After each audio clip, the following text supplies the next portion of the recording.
오늘도 하나님의 은혜가 저와 여러분에게 함께하기를 기원합니다. 하나님께서 이스라엘 백성들에게 가나안 땅에 가라 하셨습니다. 그때 이스라엘 백성들은 안 간다, 못 간다 하였습니다. 그래서 하나님께서 이스라엘 백성들에게 너희는 가나안 땅에 들어가지 못한다 그렇게 선언하셨습니다.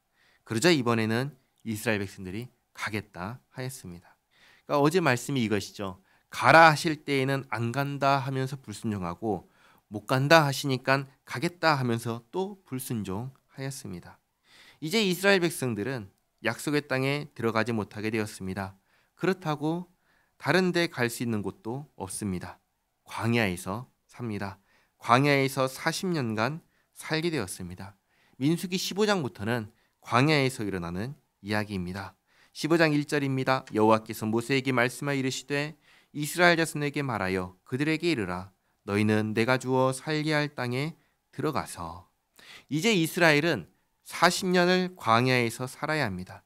하나님께서는 그 다음을 준비하게 하십니다. 그 다음은 무엇일까요? 다시 약속의 땅에 들어가는 것입니다. 약속의 땅에 들어가서는 지금처럼 살면은 안 됩니다. 또다시 하나님을 멸시하고 하나님을 믿지 않으면서 살면 안 됩니다. 하나님을 믿고 바르게 섬기며 살아야 됩니다. 그걸 먼저 알려주시며 준비하게 하십니다. 그래서 3절에 여호와께 화제나 번제나 서원을 갚는 제사나 낙헌제나 정한 절기제에 소나 양을 여호와께 향기롭게 드릴 때 그러한 헌물을 드리는 자는 고운 가루 10분의 1에 기름 4분의 1 흰을 섞어 여호와께 소제로 드릴 것이며. 그러니까 소와 양으로 제사할 때에는 소제도 드리고 5절에 번제나 다른 제사로 드리는 제물이 어린 양이면 전제로 포도주 4분의 1 흰을 준비할 것이요 순양이면 소제로 고운 가루 10분의 2에 기름 3분의 1 흰을 섞어 준비하고 전제로 포도주 3분의 1 흰을 드려 여호와께 향기롭게 할 것이요 번제로나 서원을 갚는 제사로나 화목제로 수송아지를 예비하여 여호와께 드릴 때에는 소제로 고운 가루 10분의 3에바에 기름 반 흰을 섞어 그 수송아지와 함께 드리고 전제로 포도주 반 흰을 드려 여호와 앞에 향기로운 화제를 삼을지니라. 수송아지나 순양이나 어린 순양이나 어린 염소에는 그 마리수마다 위와 같이 행하되 너희가 준비하는 수요를 따라 각기 수요에 맞게 하라. 소나 양이나 어린 양, 순양, 수송아지에 따라 소제와 전제가 다릅니다. 그래서 그걸 맞춰서 제사해라 이것을 말씀하십니다. 13절에 누구든지 본토 소생이 여호와께 향기로운 화제를 드릴 때에는 이 법대로 할 것이요 너희 중에 거류하는 타국인이나 너희 중에 대대로 있는 자나 누구든지 여호와께 향기로운 화제를 드릴 때에는 너희가 하는 대로 그도 그리할 것이라. 회중 곧 너희에게나 거류하는 타국인에게나 같은 율례이니 너희의 대대로 영원한 율례라. 너희가 어떠한 대로 타국인도 여호와 앞에 그러하리라. 너희에게나 너희 중에 거류하는 타국인에게나 같은 법도 같은 규례이니라.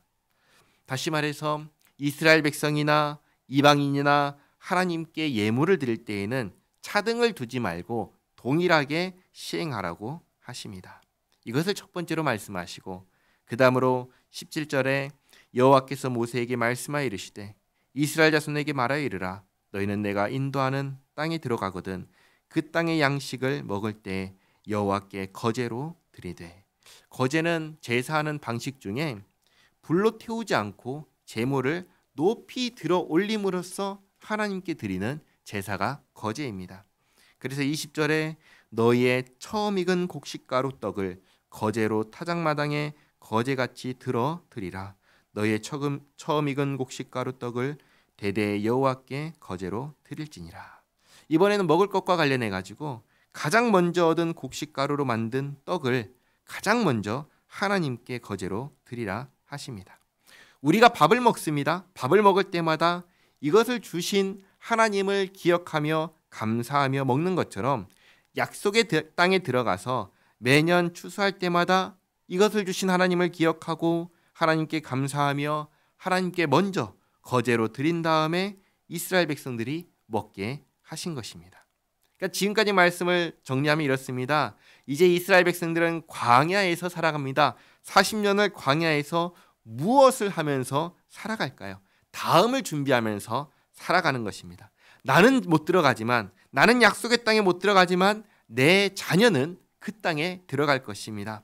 우리 후손은 들어갈 것입니다. 들어가서 우리처럼 살면은 안 되는 것입니다. 우리는 불순종해서 못 들어가지만 우리의 자녀들은 들어가는 것을 허락받았으니 들어가서는 순종하며 살아야 합니다. 이것을 준비하는 40년의 기간인 것입니다. 들어가면 가장 먼저 해야 되는 것 두 가지를 알려줍니다. 첫 번째는 뭐냐? 예배입니다. 하나님께서 정하신 방식으로 하나님을 예배하는 것입니다. 두 번째는 하나님 제일주의, 다시 말해서 하나님께 가장 먼저 드리는 것입니다. 하나님께서 주신 것을 기억하며 가장 먼저 하나님께 감사하고 거제로 먼저 하나님께 드린 다음에 먹습니다. 우리 자녀들이 약속의 땅에 들어가면 당연하게 이렇게 행동하도록 준비하고 연습하는 40년의 광야 세월인 것입니다. 자녀가 이렇게 하려면 누가 먼저 해야 할까요? 부모가 먼저 해야 합니다. 그래서 광야에서의 시간은 하나님 앞에 불순종한 이스라엘이 신앙을 회복하는 시간이기도 합니다. 내가 먼저 준비되어야 하고 내가 먼저 그렇게 살아야 합니다. 그래야 내 자녀에게, 다음 세대에게 자연스럽게 우리와 같이 하나님을 섬기며 살 수 있게 할 수 있습니다. 내가 먼저 믿음 안에서 살기를 원합니다. 내가 먼저 하나님의 말씀에 순종하며 살기를 원합니다. 기도하겠습니다. 하나님, 광야 40년의 세월은 결코 적지 않은 시간입니다. 이 오랜 시간을 무엇을 하며 살아갈까 생각했습니다. 낭비하는 시간, 헛된 시간, 무의미한 시간으로 생각했습니다. 그러나 그렇지 않았습니다. 이 시간은 다시금 하나님과의 관계를 회복하는 시간이요, 나 자신이 하나님 앞에서 바로 서기 위한 시간임을 깨달았습니다. 하나님, 내가 먼저 하나님 앞에 다시금 바로 서게 하옵소서. 하나님께서 말씀하신 대로 하나님을 섬기고 다른 그 무엇보다 하나님을 가장 먼저 우선하여 생각하며 살게 하옵소서. 입으로만 하나님께서 나의 하나님이라 고백하는 게 아니라 정말 삶으로 하나님께서 나의 하나님 되심을 드러내며 살게 하옵소서. 예수님의 이름으로 기도하옵나이다. 아멘.